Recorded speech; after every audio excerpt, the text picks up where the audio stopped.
It's a very great pleasure to welcome the Mayor of Unley, Michael Hewitson AM, as well as Kat Ryan, the Council's Sustainability Officer. Michael and Kat will be speaking to us in a few minutes. Tonight's forum is entitled Climate Change, Good Stuff Happening. Before I hand over to Michael and Kat, I'd like to take a few minutes to set the context. Most people now agree that we have a serious and increasing problem with the effect on the world's climate from greenhouse gases that we humans have put into the atmosphere over the past 200 years. The focus and shorthand for that is now Paris. Well, yes, that is Paris, but for our purposes tonight we mean the 2015 meeting in Paris of representatives from 174 countries plus the EU. They met to discuss what can be done about climate change. When you're looking for that many countries to put their signatures to something, you're not likely to get anything too specific or too controversial. And the resulting Paris Accord was basically an agreement to do something significant about climate change within the aspirational goal of net zero emissions by 2050. As far as I can see, it was pretty much that vague, with the something significant left up to each country to determine. The EU interpreted that as follows, that by 2030 they will have reduced their greenhouse gas emissions down to less than half of what they were in 1990. Britain is committed to reducing theirs by 2030 down to a third of what they were in 1990. And post-Trump, the US has committed to getting down to around half of 1990 levels by 2030. What about us? Australia and some other countries have chosen to compare emissions reductions to 2005 rather than 1990. And Australia is now committed to achieving by 2030 emissions that are 43% below 2005 levels. From this graph, we see that our emissions in 2005 were about 410 million tonnes, and they're still somewhere near that. A bit of arithmetic tells us that there's about 46,000 million tonnes of carbon dioxide in the air above Australia. So we're adding nearly 1% to the CO2 in our air every year. And we heard in our overpopulation forum that the cumulative effect of 1% annual increase builds up dramatically. If you've forgotten the maths about that, James is here tonight and he can go through it with you over coffee. Okay, our target is by 2030 to reduce our annual emissions down to 234 million tonnes. That's 57% of 410 million, i.e. a 43% reduction. How do we compare? The graph shows us that our emissions in 1990 were 276 million tonnes. So our goal of getting down to 234 million is equivalent to a 15% reduction of what our emissions were in 1990.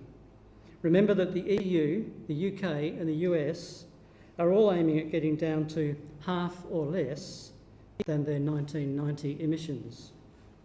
We still have some way to go, even in our goal setting. But I do have some sympathy for government here. At the end of the day, governments don't themselves generate massive emissions.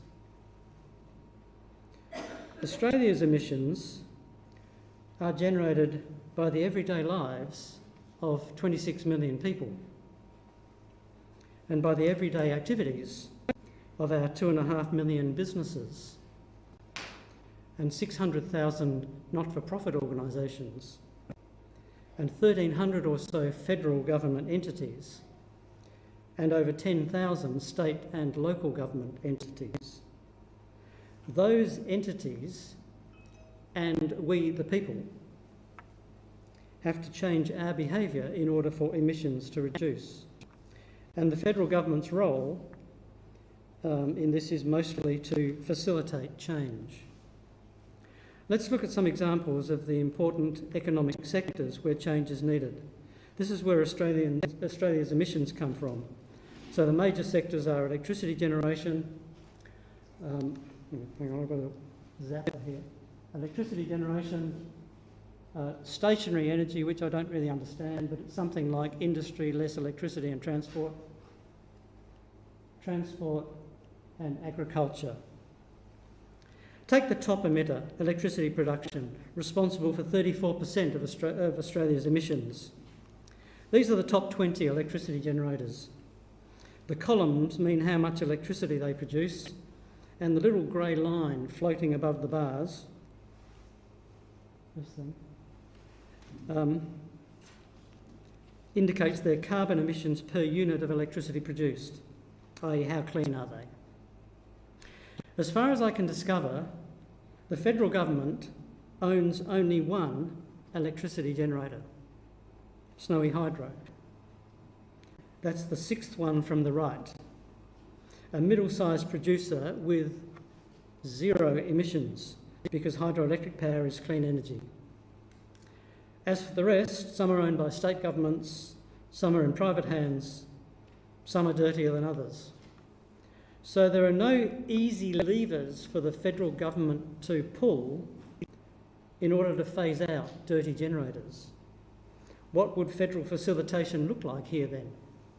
Perhaps pricing carbon in a realistic way. What about transport? There's talk of hydrogen as the new wonder fuel, but I'm not sure it will have gained much traction by 2030. Meanwhile, we do have low-emission electric vehicles on the road now. How are they going? This is from a recent report by the Australian Electric Vehicle Council. Only 2%... Oh, hang on, sorry. Wrong button.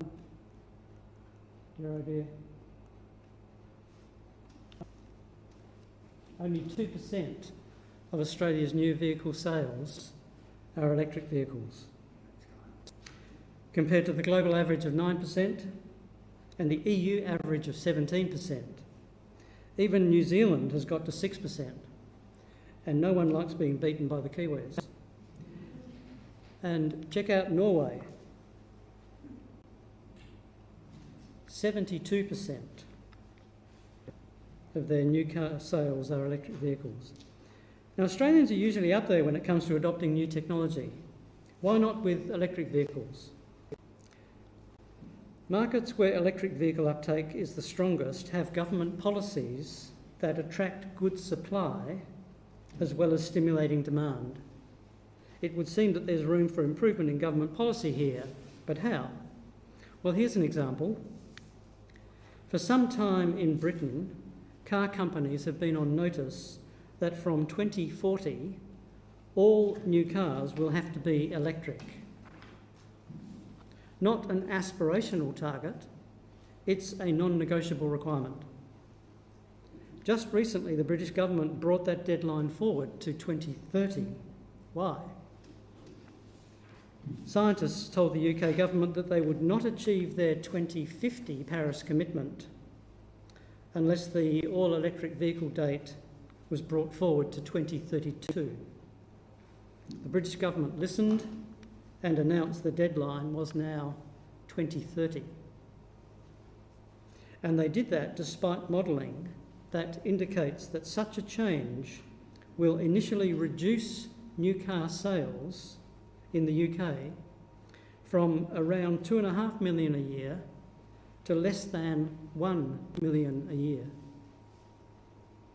We need government leadership like that. The idea for this forum, this forum session, came out of discussions a few of us had last summer.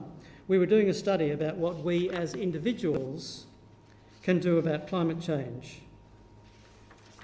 Through that exercise, I found out how to calculate my carbon footprint and how to purchase offsets. It feels fantastic to have taken that step. I'll leave it to Unley Council in a few moments to walk us through that process. Through that study material, I also came across something called the Great Reset. It's an initiative of the World Economic Forum. They threw out a challenge to their members to move forward from the enormous disruption of the COVID pandemic, and in moving forward, rather than backward, to do something significant about climate change. So huge organisations are stepping up. For example, the Deutsche Post DHL Logistics Group, already a leader in its carbon emissions reduction, has committed to rolling out in 2024 the first freight delivery network in Europe using electric planes. Air New Zealand is looking to introduce electric aeroplanes in its regional operations from 2030. The Australian Fortescue Metals Group, the fourth largest iron ore producer in the world, is pressing ahead with plans to use hydrogen to make its mining, processing and transport operations carbon neutral by 2030. And at the same scale is the Amazon Climate Pledge. In 2019, Amazon challenged global businesses to achieve net zero carbon by 2040. That's 10 years ahead of the Paris goal. So far, over 300 organisations have accepted Amazon's challenge. On average, each one of those 300 generates $10 billion of revenue. So that's at the global scale. What about locally? When you came in tonight, there was a rolling slide display of websites of getting on for 300 Australian companies or organisations. Each of them is already carbon neutral in their operations. Yes, there were a few ring-ins from overseas, just because they were such well-known names, like Microsoft, carbon neutral since 2012. Philips, carbon neutral since 2020. And the London School of Economics, carbon neutral since 2021. Here are just a few of the locals. Josh's IGA in Murray Bridge. Just an ordinary supermarket. But in 2018, they became the first Australian supermarket to be carbon neutral. Albert Park Preschool in Melbourne, carbon neutral from 2019, the first such kindergarten in Australia. PricewaterhouseCoopers Australia, they're at the other end of the scale, the Australian operation of a huge multinational accounting firm. $2.6 billion in revenue in Australia last year. Carbon neutral since 2008. There's nothing about those three organisations that makes it easier for them to be carbon neutral than it is for anybody else. They have just decided that being carbon neutral is part of being sustainable and socially responsible.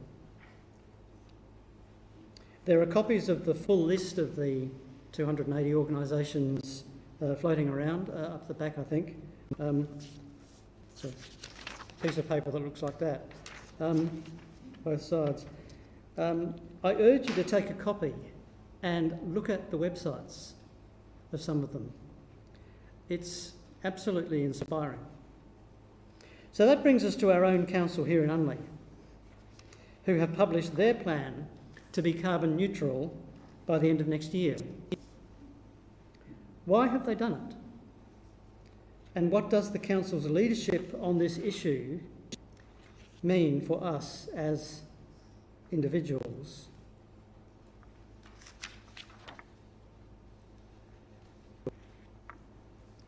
After Mayor Hewitson and Kat have both spoken, they'll take questions together.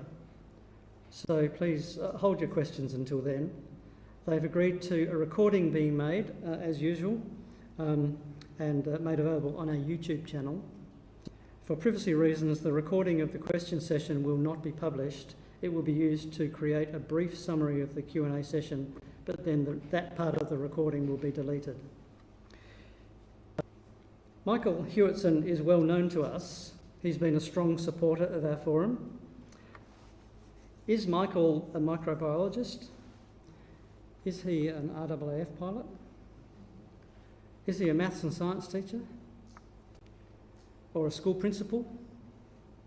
Well, he has been all of those things and more, for which he has been made a member of the Order of Australia. And now he is the Mayor of the City of Unley. So to talk to us about good things happening in Unley, please welcome Mayor Hewitson, AM.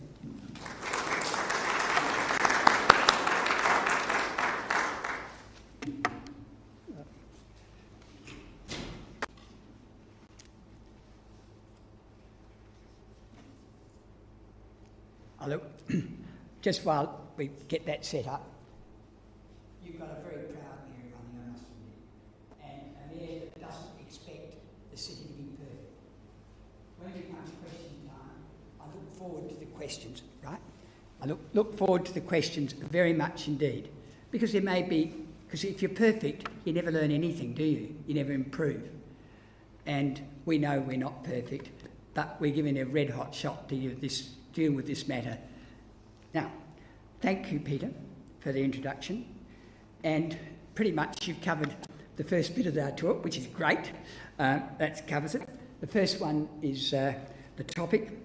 And yes, we are aiming to be carbon neutral by December next year. And it works. Excellent. And the first thing is to go to the United Nations. And I said to Peter beforehand, every single member of council and our staff, I would doubt there's a single person that any doubts about the reality of this climate situation that we have to challenge. The very future of existence of human life and Homo sapiens on the globe, it is one of the things which challenges us, and if we don't get it right, we'll destroy our own home. There are other things that would do that too. I look at the nuclear situation, the proliferation, etc., and I look at the way Russia presented into the chess game with Ukraine, the fact that they're going to use nuclear weapons as a threat if. And so there are many things, but this is something that we as individuals can do something about. Ros, my wife, reckons I was too green about 10 years ago. I mean, grow our own food, plug in the car, ride the bicycle, and everything is, the air conditioner goes high in summer and low in winter for obvious reasons. And it's a lifestyle thing, and something which I haven't actually gone around preaching about. It's something which I've taken on personally. And as a councillor, I've just quietly worked with the council, not trying to pursue a personal agenda. Why have we got two of us when I was asked to speak? Well, council is made up of a political council which you, as owners of the City of Unley, pay for and elect. Yep.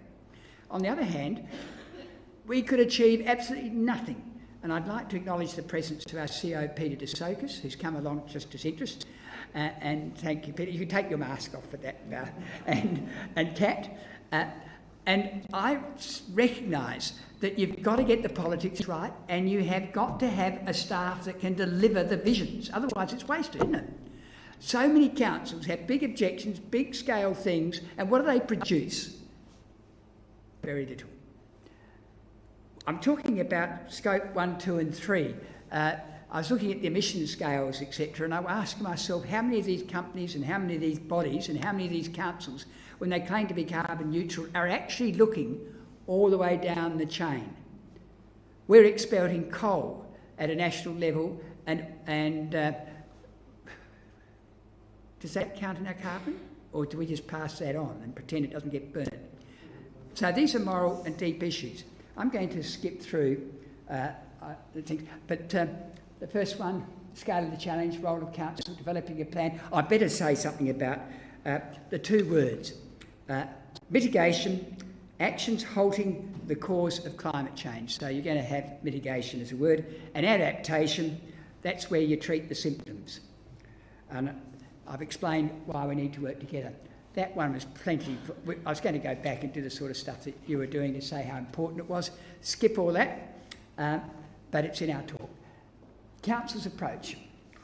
We're a council that's about the long term. We're talking about in the short term operation. So you're talking about council operations. It's only 1% of the carbon emissions of the city of Unley. Rubbish, waste food is 8% on its own. And we've got to work on that. And surely mitigating the temperature in summer is going to switch on air conditions, electricity, and lots of other things that we can do to bring the population with us. So I'm proud, like we did at home, take actual steps to be responsible individuals. I'm proud as Mayor that we have I better introduce them to you. Councillor Peter Hughes from Fullerton Council is sitting there, and Councillor Monica Brunetsky from Unley Park Ward from the council. Thank you both for coming along, and you'll bear witness with no deniers of climate stuff that we've got to deal with.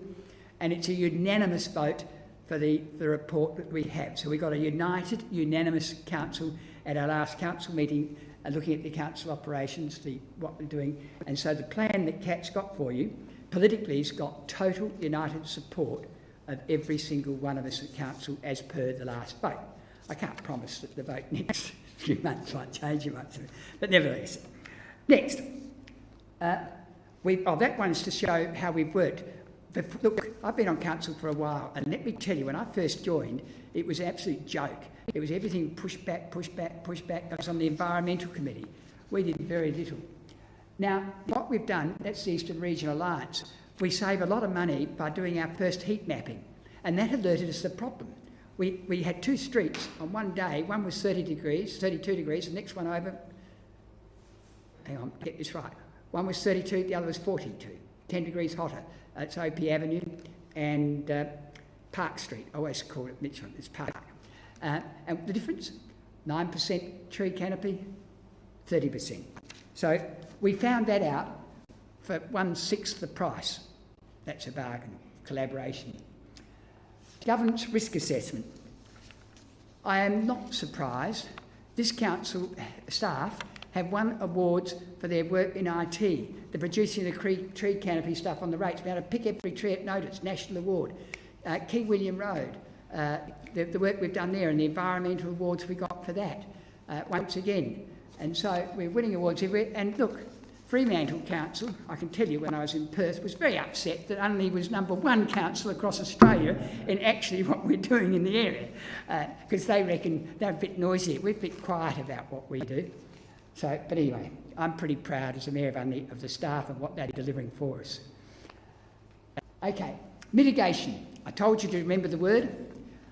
I'm used to being accused by, and the elected members will tell you afterwards, of digging under the bonnet and keeping things very complicated and having 3 decimal places and lots of figures and maths. I'm trying to be disciplined tonight.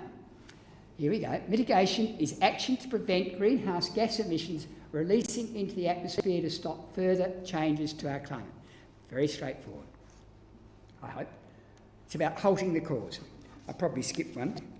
The next one. In the early days when we were debating this issue, Council was very argumentative about our policies in this field. And not as a result, I was aware and was made aware, and our staff were aware, of an organisation, Global Covenant of Mayors for Climate and Energy Change.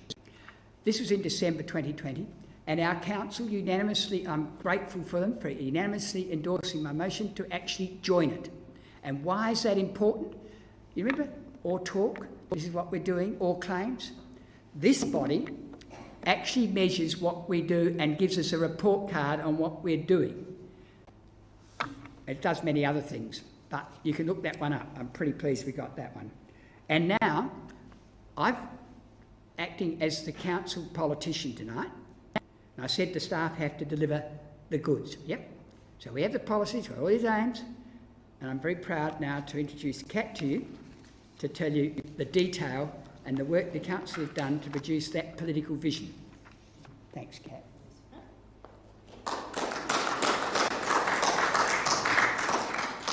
Oh, you need that. Yeah, I'll mess it up somehow. Thank you, everyone. It's great to be here tonight.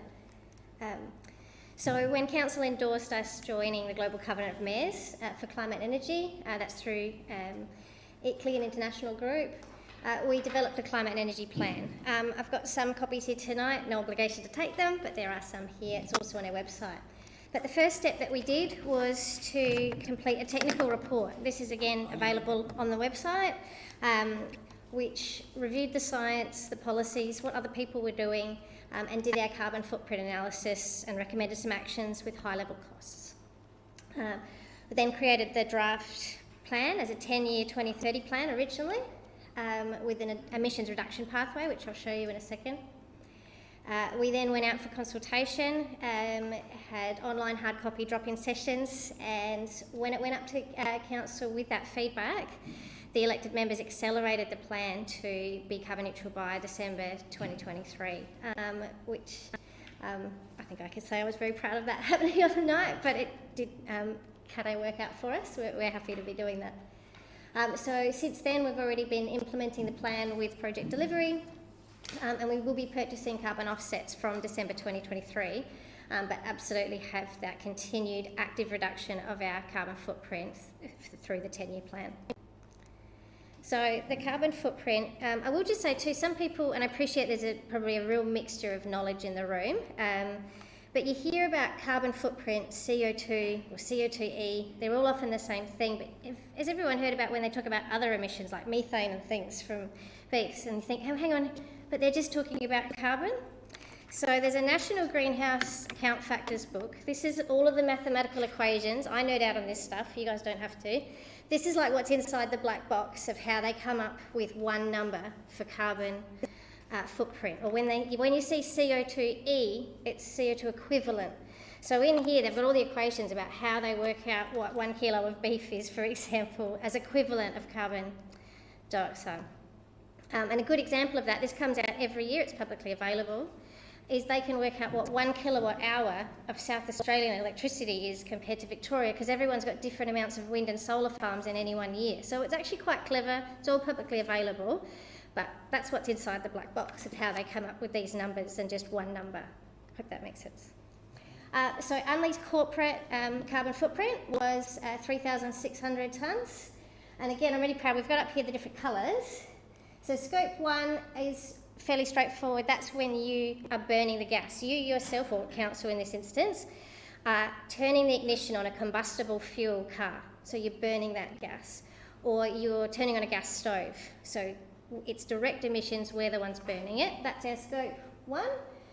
We've got quite a bit of gas there. That's mostly from heating the swimming centre. And then the petrol and diesel from our trucks and vehicles. Scope 2 and 3 are both indirect emissions, which means we're not the ones burning it, someone else is. But electricity is such a big beast, it gets its own scope called scope 2. So that's this bit here. So that's our street lighting and all the electricity that we use in the council buildings, community centres, air conditioning. And then scope 3, this one's a bit rarer and it's harder. It's all the indirect services where we are from when you're embodied in a building. So how much carbon or equivalent was used to mine the raw materials for that brick, to process it, to transport it, and eventually to dispose of it. And there are ways to calculate that for all those things in here. How they do it for corporations and individuals is they don't expect us to do it down to every single pen. If we were a pen company, yes, you'd have to do your pens, but they're just looking for our big ticket items. And at council, our big ticket items are when we're doing our bitumen and concrete, our road reseal work. So we've done our best to estimate this, and we're working very quickly to get better at that. I'll give you an example. It's really easy for us to know what our kilowatt hours and the litres of fuel are. But with our road reseals, previously we knew how much we did, but not necessarily how many tonnes. We can get that number, and we've got that now, and we're working with it. But some of the scope 3 is harder to calculate, but we shouldn't ignore it or not tackle it. So some companies aren't as good at doing the scope 3. We're not perfect yet, but we're working on it. So here's our emissions reduction pathway. So that's just a fancy way of saying this is how we're going to get from where we are now down to as low as we can. And the bottom part of this graph is where we'll start purchasing the offsets. So to be carbon neutral, it's kind of like balancing your books. You reduce your budget as much as you can, keep your spending down, but then what you can't reduce, you need to sort of pay for that offset. And it's a combination of actions in the 10-year plan. There's copies here that you can have a look at. So we're putting more solar on, we're transitioning the fleet to electric vehicles, we'll eventually be replacing the gas heat pumps at the swim centre, and looking at what we're purchasing. So a range of actions that are itemised and timed out. And then scope 3, because it is that trickier area, it's on a separate emissions pathway because the numbers here just aren't as precise. But as I say, we're doing our best to get better at that quickly. And this is where we're using more recycled content in the roads with what we're building with. We're looking at electric vehicles eventually for the waste contractors because that's an outsourced provider, so it comes under scope 3. So that's in a separate graph. And then offsets. So we will be purchasing carbon offsets. Carbon offsets can be investing in accredited and audited revegetation sites, renewable energy. There's also some interesting ones like in South Australia there's a piggery farm where they're trapping the methane from the manure of the piggery farm and then processing that. So they're not always maybe what you might traditionally think of offset capture. And I really want to reinforce we're going to be continuing these actions to reduce our footprint. We're not just going to rely on purchasing offsets. So yeah, what are offsets? It's where you're purchasing rights or certificates, almost like shares for someone else that's doing an action that is demonstrated to reduce carbon emissions. And there's strict rules around that in Australia on how they develop and define that. There's a map that anyone can go to on the Clean Energy Regulator site and search the whole nation. I've just zoomed down, this was a week ago in South Australia, of some of the local ones that are available, including that piggery farm.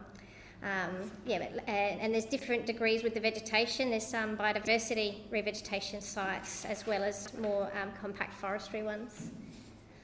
And blue carbon, some people might have heard of. That's where they're doing like seagrass and water agriculture offset projects. So now I'll hand back to Mayor Hewitson to give you some examples of actual real on-ground projects that we're doing and implementing. Thanks, Kat. You've actually seen what's under the bonnet. Or if you borrow those or go onto the council website, you can explore what's under the bonnet to make sure. And I'm pretty proud of myself. I haven't mentioned any of it and I haven't quoted any of it to date. Okay. First, just jot back one. I want to talk about energy, materials, waste, fleet, walking and cycling. They're all interrelated. These are all political decisions of council. They cost money and they've got to be paid for in the budget. Another just a sidekick, for some of you don't come from Unley. We've run a budget, a unanimous decision of the council. We've reduced our rates 4% below CPI in the process, and we've reduced our debt, and we're implementing all these plans, all fully costed. 105 kilowatt solar installed, Climate Partners Fund for lease buildings, Goodwood Community Centre, a pretty obvious one. Mitigation of energy. Look, there's a myth out there that to be environmentally sensible and like we are at home, that it costs money. Well, you know, the LED lighting for streets are 60% more efficient than what we were doing before, and we've got better lighting systems. And we can actually increase on that, so we've actually saved a packet. Just something that's not up there is the water. We irrigate and water all our parks and gardens, 30% less cost than pumping the water out the River Murray and the reservoirs than our mains water. I don't know why other councils treat water as a waste product. Materials, we talked about the roads, just something as simple as that. The design, what we're doing is recycling the content. The rubble is recycled. I've learnt the other day that a lot of it's crushed glass. Our wine bottles, only about 8% of them actually get to remain as bottles. They get broken in the transport and everything. And in fact, councils are now that are being serious about their climate stuff are using these materials and recycling them, and it makes a very good road surface. Next, look at Unley. Once again, yeah, the people from the other councils eat your heart We are paying far less to dump our rubbish than everybody else. Why? Because we recycle more in the city of Unley. One of the first ones to provide the free kitchen caddy. We used, guess what, decompostable bags. Everything go in the green bin. Everybody's complaining that I'm talking to. They fill up their green bin with the stuff and it goes out once a fortnight, and the blue bin has got about that much in it, and it goes out weekly. And so, unfortunately, we are the servants of state government, and to their shame, I think, when rates, roads and rubbish should be all council decisions. We should be able to decide how we as a community work our rubbish. But anyhow, that's another story. I just got that. I'll better do the other ones. Weekly organic trials, zero waste events, drinking water is very important. We used to have French sparkling water for the first 6 years or 8 years when I was on council. I was horrified. I kept fairly quiet, but just quietly drank tap water. We now have a siphon, a filtered tap water. So just little things. Plastics free. Yep, we've done that. Soft plastics. East Waste. We've joined East Waste just August the 1st. And we become co-owners. Why? We want to control our own waste recycling. And I've mentioned one figure. All our efforts as a council is about 1% of the whole total city's waste, CO2. The food waste itself is 8% on itself. We've got to do better. We should be turning it to compost. Then another one, the fleet. We talked about the electric vehicles and things. Yes, I said 9 years ago, the plug-in car we've got, when it's 10 years old, we buy a fully electric car.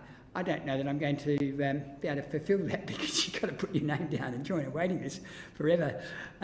It was 0.5% sales, I think, last year. It's 2% now in Australia. I think it's taking off, and it makes so much sense. Let me tell you, I like driving a pure electric car because it's very quiet. If you get a motor engine in it, it's very noisy. Next, that's that. I've got walking and cycling.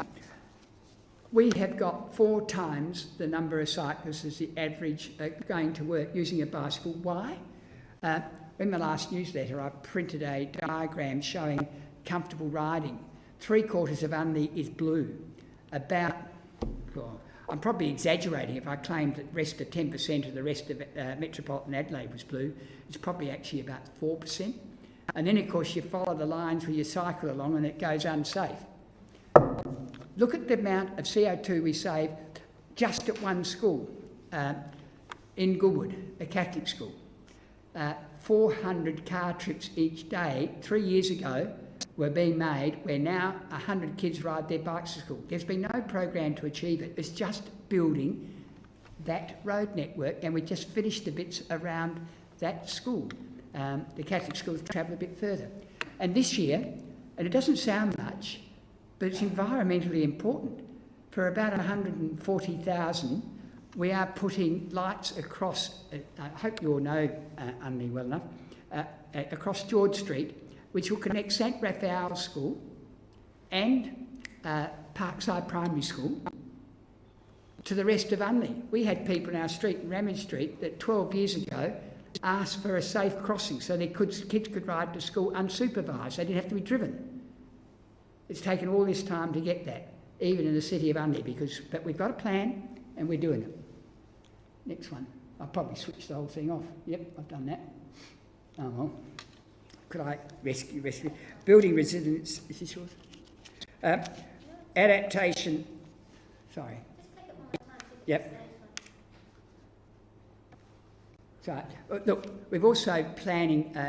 We've also won more awards for our architectural one, the Code Habitation Living architectural schemes. But anyhow, building resilience, adaptations that prepare north-facing tiles or things to absorb the heat as the sun comes in winter. So it's about treating the symptoms we can't reverse. So let's have a look. What's the challenge?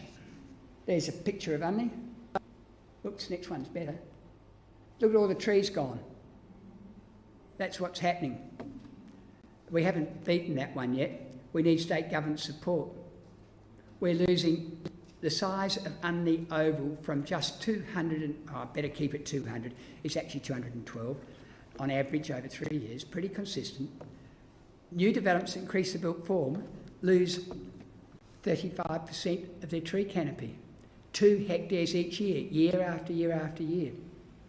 And we've got a plan, and we need the State Minister of Planning to accept us to go to you, the citizens of Unley, to see if you would like that introduced in our city. Because there's no point in going to you with a plan we don't have the power to introduce unless we get the Minister's approval. A bit like the green and the blue bins for the recycling, really. We should have that power to do that, but we haven't. The difference is, there it goes. Hey, I got it back. You can see all the trees gone. There we go. More examples of Unley adaptations: greening biodiversity, water preparedness. I mentioned the water, and advocacy. Yep, we speak up, and we speak up where it counts in having our inputs into the various government forums, etc. The next one is adaptation. Adaptation, the tree strategy is an adaptation because it makes the city livable as the temperature rises. It's probably mitigation as well, because if we've got lower temperatures, we actually will burn less electricity, etc., etc. What we're doing, we're planting an accelerated program. We're putting in 2 for 1. If we took 1 out, we put 2 in, but we're putting 365 additional trees. And at that rate, in 5 years, we won't have a spot to put a tree on public land. And we've got to solve the private land. Education engagement, there we go. Maximising greening. King William Road, there's a spot that is not on King William Road, but anyhow, King William Road, our ratepayers of Unley said the first thing they wanted, it was about 98% of the population making submissions, said they wanted trees. There was 1 tree only in the whole of King William Road, and we've planted 80 now, and it's looking fabulous. Don't trip over the gutter, it's pretty steep. I said we're not perfect. It should have been half, but nevertheless. King William Road, living pocket parks, linear trail. The linear trail, I won't be around to see the finish off. We've already started down at the opposite end, down on Anzac Highway, with a native walkway. Right? We've actually go down and have a look. It's down just fairly close to the Ashford Hospital. It's Wilberforce Walk, but that won't help with people who don't know where Wilberforce Walk is.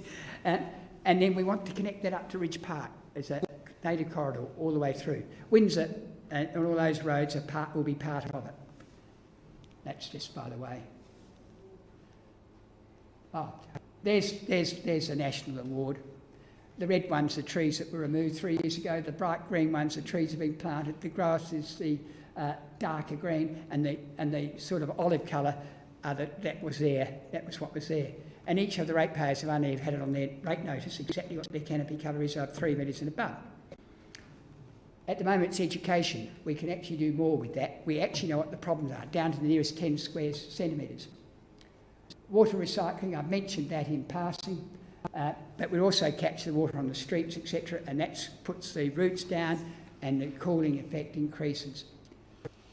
And that's yours, Kat. There we go. Oh, you didn't want to do... Pardon?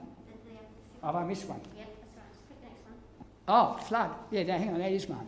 Yes. When I was first elected, every 3 years, Unley Central flooded and Culvert Street get the sandbags out. Well, we've had some bucketings down, and this is part of the Brown Hill Keswick Creek.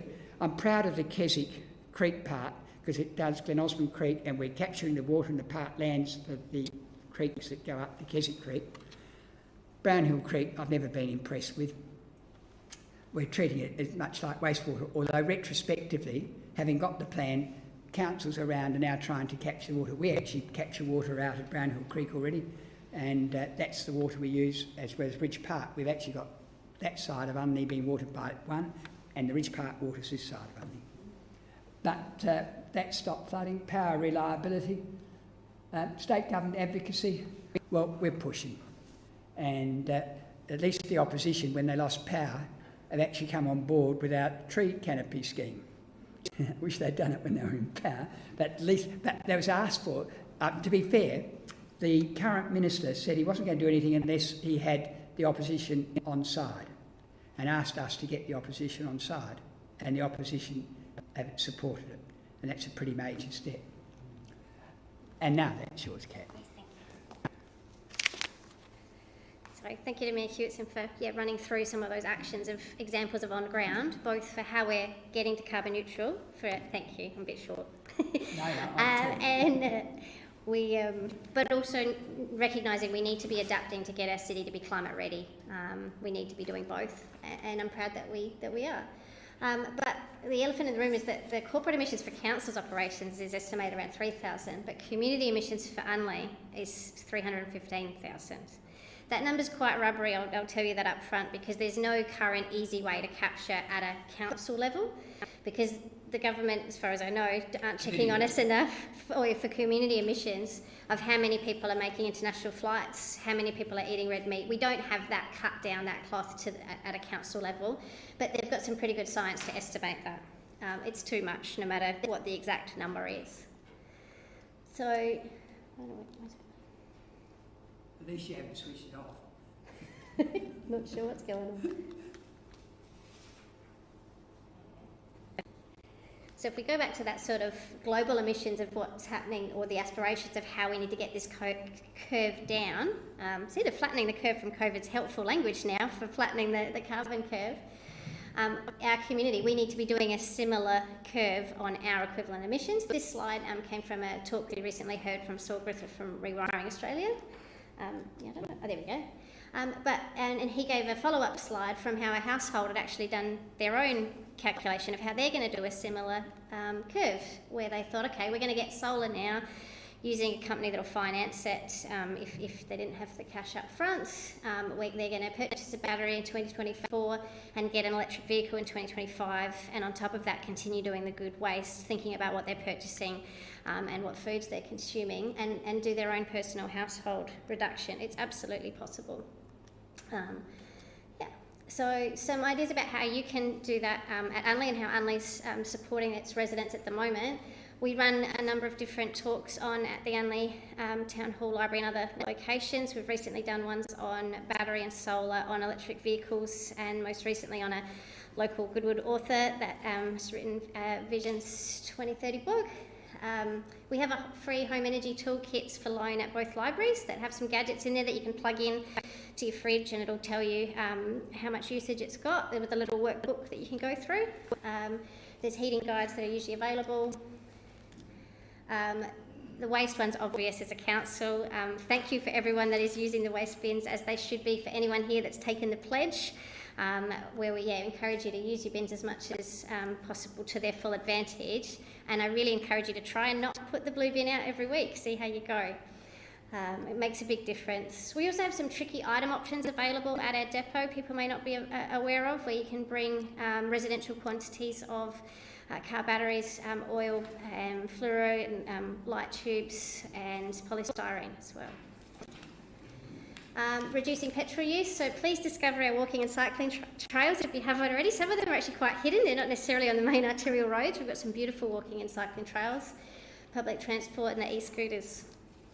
And greening, all of the private gardens really do make a difference to add up that collective cooling that happens across the city. And the people that have greened their verges. We've recently had a competition to win an $80 tree voucher. I'm pleased to say that's in the budget again to come out in spring. And yet there's a My Canopy app available on the website that you can look up your property or any other property in Unley that you like, and have a look at what the canopy change has been at that property.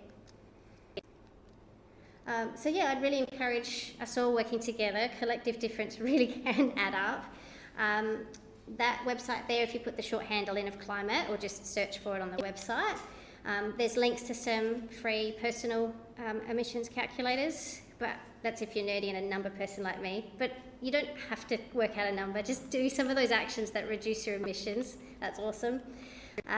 And what you're purchasing, your purchase power really can make a difference. And I think a lot of us think about that from a whole of life cost or the efficiency of something anyway.